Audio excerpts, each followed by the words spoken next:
zao sy ianao anjara masoandroko e voko efa nomeko anao fiainako efa novainao andro andeha ho lazaiko anao oreny izao tontolo izao tiako arovadiky anao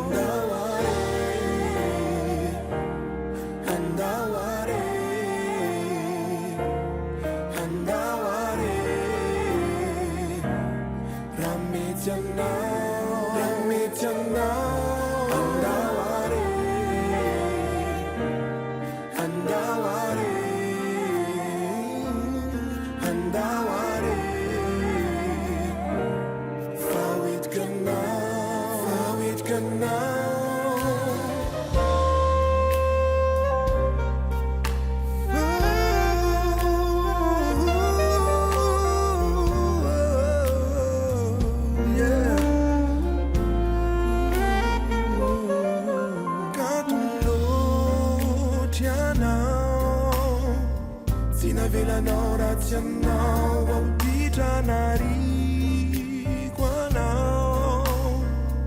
andronao dia ho lazaiko anao tsy analavitranao faniriko arivoany hatrizay ao dia omeo ao anandratranao amin'ny alika